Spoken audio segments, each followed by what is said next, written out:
welcome back to Everything Actually with me, your host, Ashley Fisher. Literally just checked and already forgot. I think this is episode 24. Episode 24. Hey! Random side note, that was my softball number in high school, if anybody was curious. But, still at 32 subscribers on Spotify. I think we are slightly plateauing on Spotify because we are now at 30, I don't know if I just said that right, 32 on Spotify, 36 on YouTube. Hey now, it went up after little somebody started showing it some more love. You know who you are. And also after my mom posted about it on Facebook. So, whether you're from the algorithm just pushing it more, whether you're from my mom's Facebook, happy to have you here. Thanks for sitting down with me today. Because today's another motivation episode. And you know what? We got old-fashioned. I was gonna say I don't want to hear anything about my penmanship, but I think it is, I'm not even being like oh my god, it's not even that bad. It's not that bad. It really is not. And my history teacher, and he was my history teacher for I think sophomore and junior year, because he taught U.S. history and U.S. history too. Besides the point. He literally pulled me over once and was like, what does this say? To be fair, I was writing fast because it was a DBQ, if you know what that is. That was for the AP exam, so it's you had a limited time to write a bunch of words. Neither here nor there. What is that? Oh, that was something else. So I have not one. Oops. So I have not one, not two, not three, but 4.5 pages. Content to cover. That was a little creepy of an angle. Sorry, guys. Sorry. So it's all about motivation, and I think where the main course of this is going to lie is going to be, I wanted it to be the psychology of motivation, saying, I thought that maybe men would be motivated by aggression, and then women are more if they're, cared for, and oh, sweetie, you could do it. Sorry if that sounds blatantly sexist. That's just kind of my first thought. And you know what? Looked it up. I was slightly right about that presumption because men have more testosterone, so they have this more competitive nature, whereas women have something else that they listed that they were oh, they're more likely to and it didn't say be motivated, but just be better with a sense of support and community. So low-key was on to something with that, but now that's not what we're going to talk about. I did draw some research from a TED Talk called The Psychology of Self-Motivation by Scott Geller. And Geller is definitely the last name of some famous TV character. I'm pretty sure it's in Friends, but I'm not sure. Possibly Shameless. I don't know what is wrong with me that I'm saying half words right now. Anyways, let's get back to the beginning of the notes. Alright? We've been hopping around a bit. I'm just gonna follow it. There are some that, arrow me to another page. They're go to the end. I'll follow it there, but otherwise, pretty chronological. My pod today. Not necessarily the psychology of motivation, but a little bit of, what will motivate you. The main appeal, as I was saying, I have given 12 examples. I'm not sure what the 12th one means because it is a 3-letter word that doesn't exist. But I'm sure we'll touch upon it anyways. So with that all said, 4 minutes into the episode, I'm gonna hop right on it. Here are, let me put on D&D. Sorry guys. Here's number 1. Okay, you know what? Wait, let's take it one more step back. This is for, when you're laying in bed, you cannot find any motivation. You're you just don't have the motivation to do it. Or let's say, even on a grander scale, you want to start a podcast, but you're no motivation to start it. You're just hey, that would be cool. These are almost journaling prompts to reflect on, hear me out. Let's just get into it. Number 1, real success story / people like you. I'm going to relate this honestly back to me to give real life examples. As I've said before, I prefer to relate it to you guys. But when it comes to motivation, You could be motivated to cook yourself a meal. You could be motivated to start your own company. You could be motivated to take a shower. Like, there is such a diverse range of things that you could be motivated to do. Small, big goals, whatever it may be. These will all apply. So, real success story / people like you. See who you could be like.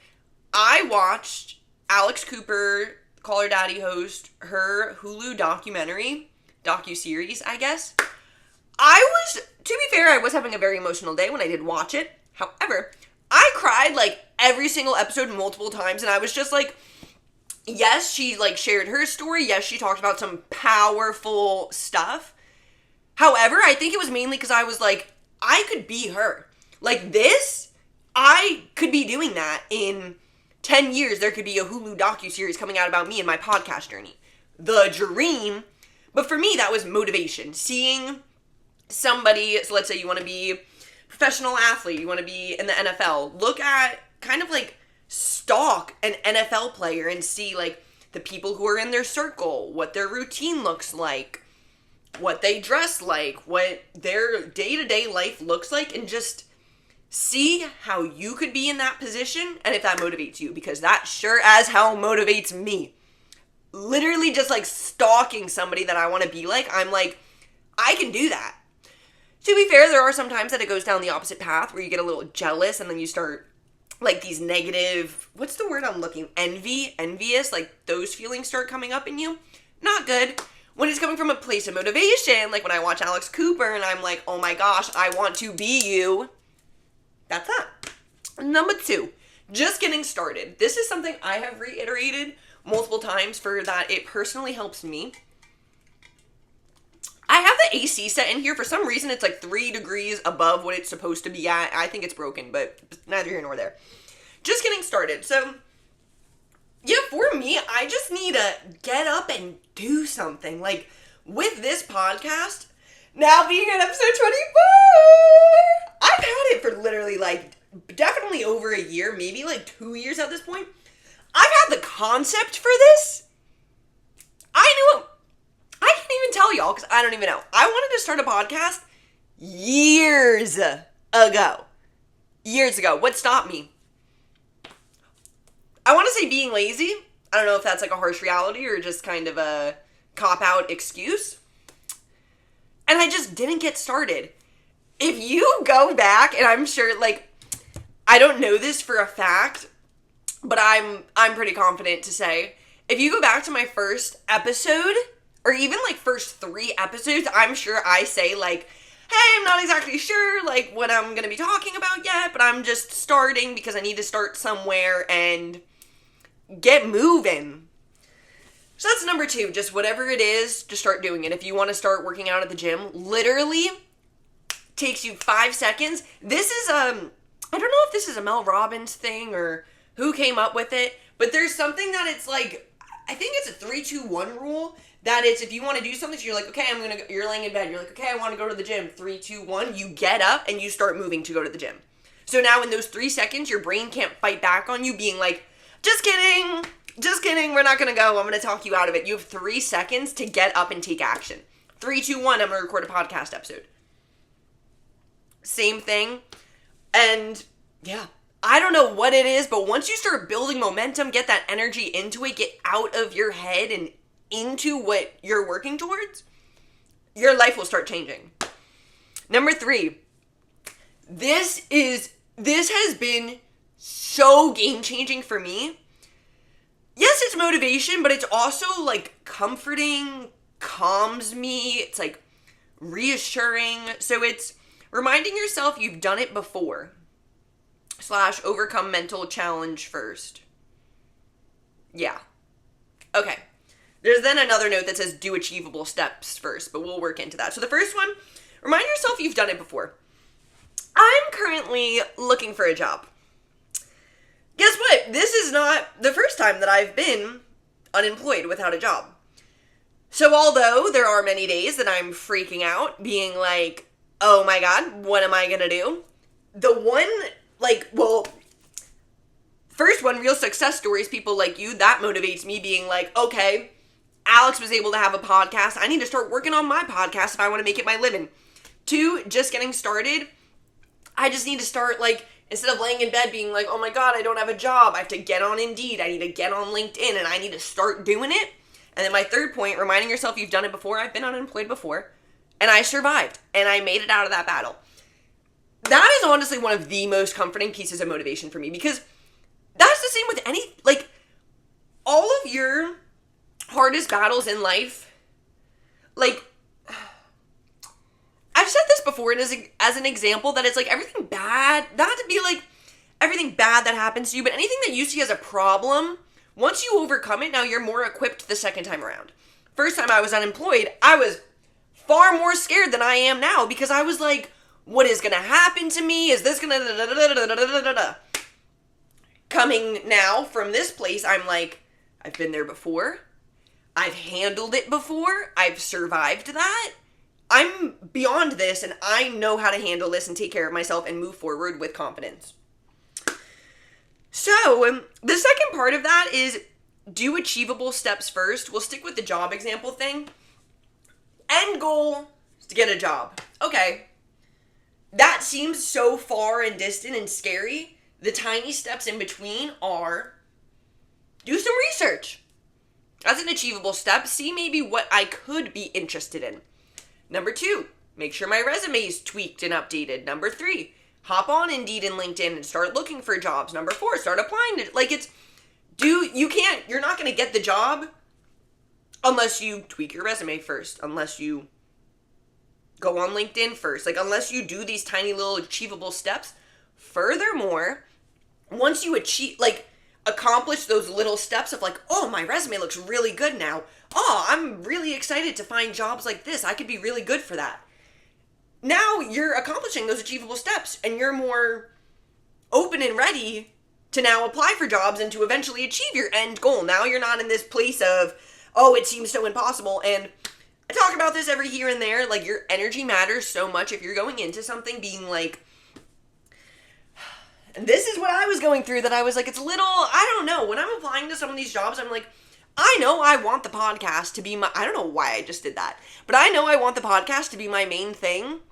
So it's like when I'm going to apply to these 9-to-5s, I'm so like, and I think it's because I am truly destined for something better than a 9-to-5.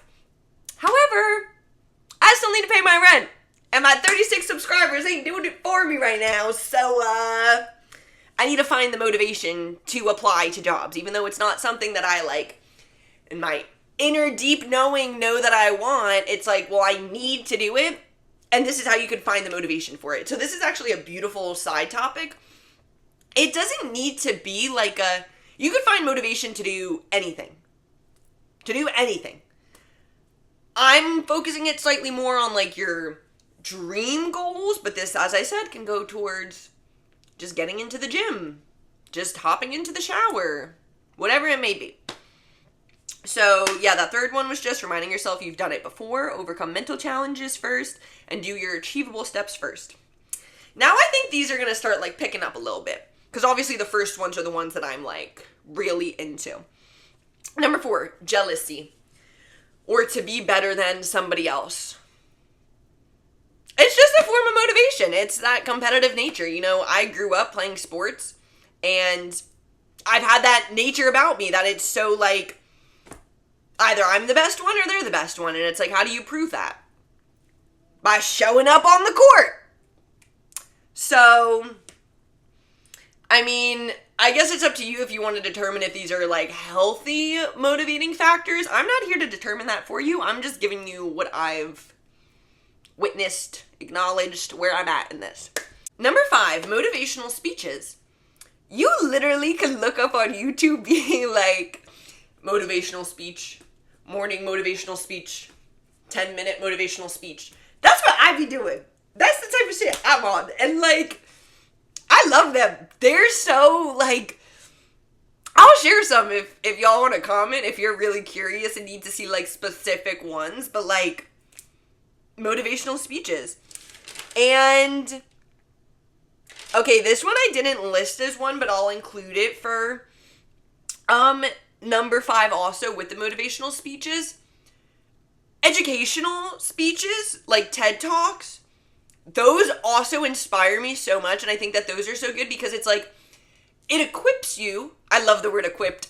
I think it comes from Wizard 101, but anyways, equips you with the knowledge that it's like now you feel empowered and knowledgeable and ready, that you're confident in whatever you're about to set off to do. At least that's how I feel. So I would say motivational and educational speeches are both, just speeches in general really do something to me. 6, the haters. I wrote this one with 3 Z's at the end in all caps. And in parentheses it just says, you can't. That's just, once again, a quick one to breeze past. If somebody's like, oh, you're never gonna make it in the podcast world. Oh, you're never gonna do this. This came up in Alex Cooper's, where they were like, if y'all don't know anything about Alex Cooper, she started off as kind of a very, like, raunchy, sex-positive podcast back in, like, 2015, though, where these conversations about sex and women weren't happening. It was the men. Podcasting was a male-dominated film. Podcasting was a male-dominated, what's the word I'm looking for? World? Genre? I'm giggling watching this back. The word I was looking for was field. A male-dominated field. Keep going. Thanks. So people were always telling her, like, oh, you're not going to get anywhere with this. Look at her now. Miss Girl is, like, where I want to be eventually in life. So, haters. Number 7, embarrassment. Like, if I'm to say, like, I'm too embarrassed if I say I'm too embarrassed to tell people I don't have a job, that will motivate me to get a job. If somebody's, like, too embarrassed to look at themselves in a mirror, to post a picture of them without them photoshopping, where's the camera? Flipping hate Photoshop. I'm not an advocate for it. Anyways, it's like, yeah, your embarrassment can push you to do something better. I feel like I felt like that, like, looks-wise in some ways. I think that's kind of a more basic, I don't know, I guess if you want to be basic, it's literally like if let's say I was getting ready to go to class or something and I looked at myself and I was like, I would be embarrassed to be caught out in public like this. Then I get ready, get a little dolled up, and I'm like, okay, slay. That embarrassment was my motivation to get ready. So be it.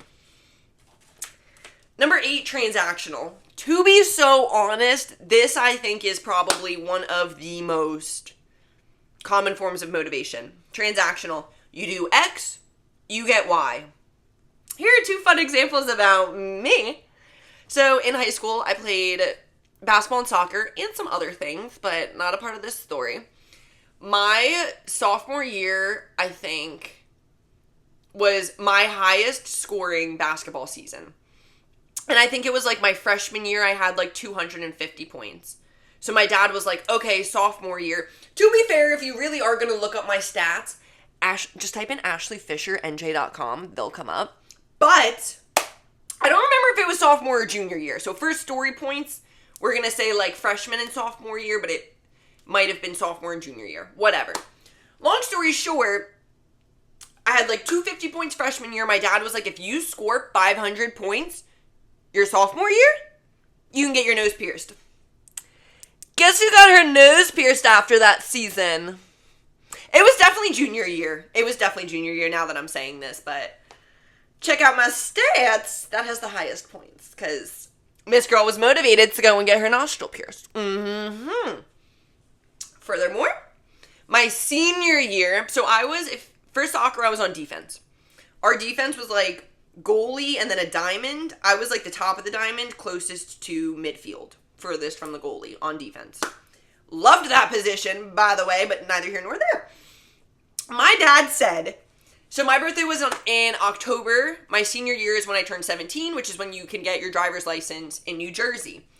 Which is so crazy to me. I got my driver's license October, my senior year of high school. I feel like some of y'all, especially my Florida baddies, are listening to this being like, girl, senior year. Yes, senior year. Anyways, so, my dad was like, it was soccer season, happens in the fall in New Jersey. He goes, if you're getting this car, basically my dad was leasing a car and he was like, you can get it for the rest of your senior year for Christmas and you'll have it from December to July, August until like you go to college. I was like, bet. He goes, if you score one goal, I don't remember if it was I don't think it was in the soccer season. I'm pretty sure it was one game that we were playing one really bad team. And my dad was like, if you score one goal, you can get the car for your birthday in October. Guess who got the car for her birthday in October? Guess who has one goal on her soccer roster? If you want to know a secret, it actually might be 2, because there was one time I accidentally headed it into the other team's goal. And we had to go into overtime, and it was very stressful. And all my fault. But anyways. Alright, guys. So yeah, transactional, you do X, you get Y. You can do that for yourself as a self-form motivation. I'm like, hey, you record a podcast, you can have a glass of wine after. Hey, now we're talking. Alright. Now we're wrapping these up because I'm at 21 minutes in, and I literally, we're still on the first page, guys. We're literally, like down there. But it's fine. The rest of it's just, I think it was just for me, Or I could always just chop it off here and be like, hey, another time we'll talk about motivation. So, number 9, community, empowerment. When I used to work at a gym, there were group fitness classes, and it was a thing that it was like the same people keep showing up to the same group fitness classes because they have their community there, because they have their friends there, because they're empowering and motivating them to keep showing up week and week and time again. I agree with this. Kind of holds you accountable. I think this applies for a gym partner. I think that if you're working out by yourself and you're the only person motivating yourself to go to the gym every day, if you could do it, props to you. If you can't, a workout partner is super duper helpful. Cause shout out Mommy Maze. When I used to work out with one of my college roommates, we literally would kind of be we would just wait until one of us were to text the other and be like, so you want to go today? And we'd be like, I really didn't want to. And then the other person's like, no, come on, let's go. We would just kind of wait to see who would be the one to be like, okay, we need to really get there today. So, accountability partners for anything. Number 10, joy. Something brings you joy, makes you happy, you're going to keep doing it more. I think of this for sports kind of in the opposite setting, though.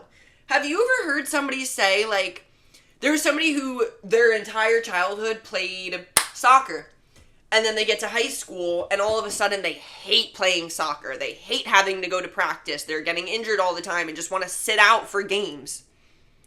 Because they're like, oh, the coach ruined it for me. Things of that nature. It's because the joy's not there anymore. And when I think of for this sports example, I'm like, if you just put that person, in a scrimmage then, just, fun playing like they used to do when they first started, they're going to find the love for it again. Instead of thinking of the coach who's always up their butt, making them do conditioning and suicides and this and that and that. So, happiness. And then number 11, appraisal, which for some reason does not sound like a real word for me. I mean, praise, appraisal, I don't know, it seemed right. Recognition, literally just somebody being like, hey, good job. Positive reinforcement. I think that's an obvious one, but it's reliable, till the end of time. That's why people get awards and certificates and such, because it's you did a good job, and then you get bragging rights, and it feels good, boosts your ego. Which moves us right on into ego. Very briefly, very, very, very briefly. I was saying I think your ego would have a lot to determine what your motivating factor would be, because I'm for somebody who's oh, I'm the best basketball player ever, nobody's going to be better than me, that's your ego talking and that's your motivation. Versus somebody maybe who's more actually, that's kind of all I'm going to say about it. I just think that your ego would play a role in it. If you need a community of people around you, if you're motivated by the haters, so I want to do a whole episode on ego because I want to research it more and just know everything about it, my understanding is that there's like, because I took a half year CP, which is like it's not honors, it's just the general college prep, half year psychology class. And I remember hearing there's like 3 parts of your ego or something like that. And I just think it would be I think my life will change once I do some research on the ego, and your life will also change because I'm going to share it with you guys. But if I could like kind of knock myself down, but in a way that then I could levitate beyond myself. So it's like I'm not stuck in this bubble of, oh, I should be this, I should be that, I'm better than this, da da da da da. It's like I'm detached and above and like have a hand on my shoulder as a ghost being like, babe, you're who you're meant to be. Once again, I gotta do more research so that can make more sense. But yeah, guys, I mean, to give you a little bit about what the TED Talk was about so that y'all can watch it, is so it's The Psychology of Self-Motivation by Scott Geller. And I think he gives it more of the point of view of like how to teach somebody so that they don't lose motivation. But this is what I took away from it to apply it to my episode. These 3 questions were at the beginning. So if there's a task that you want to do, his task was learning how to do a drum roll.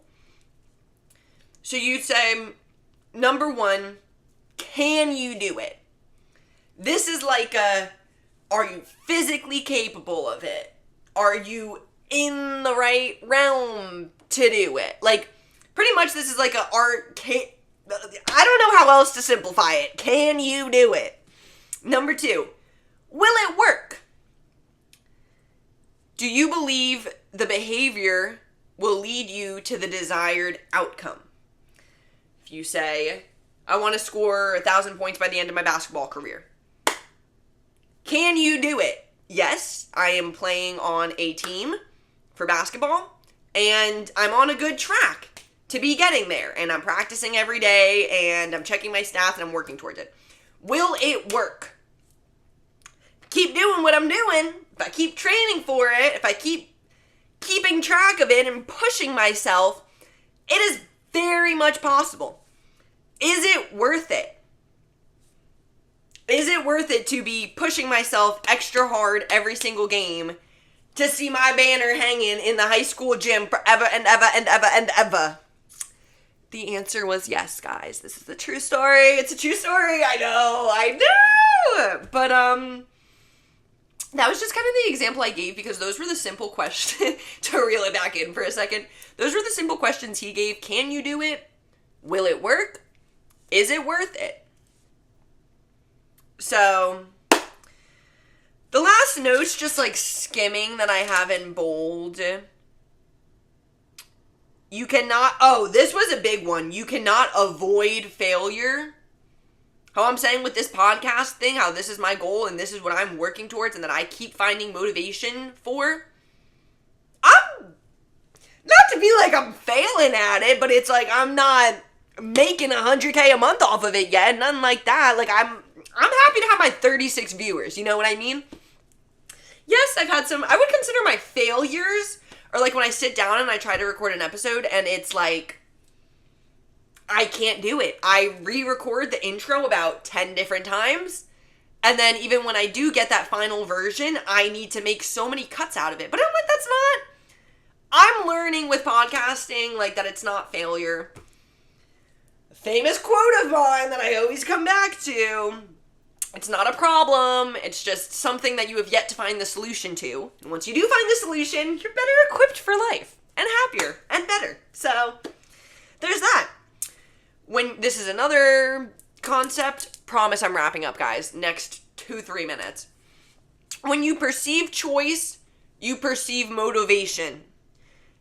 Since nobody is forcing me to sit down and record this podcast, I'm motivated to do it. I'm motivated to do the podcast for a million reasons, but like, if, when somebody makes you do something, when your boss tells you to do something at work, you're like, you know what I mean? Versus if it's something that you thought of being, like, if your boss told you, hey, go clean the back closet. I don't want to do that. I really don't want to do that. And then you drag your way over there and you're like, and then you do a poopy job anyways. Versus if one day you were like, damn, I'm feeling like I could really get some things done around here. You go to the back closet and you see it looks like a mess and you're like, damn, who's gonna do something about that? Should I do something? I'll do something about it. And then you start moving because you're motivated and inspired. And then it turns out so much better than if somebody made you do it because you perceived a choice. Alright, sexies. We're skipping right into my last page. Where literally, I said, so overall, many ways to be motivated. 1, set goal. 2, know it's possible. 3, take action. And know that you will fail.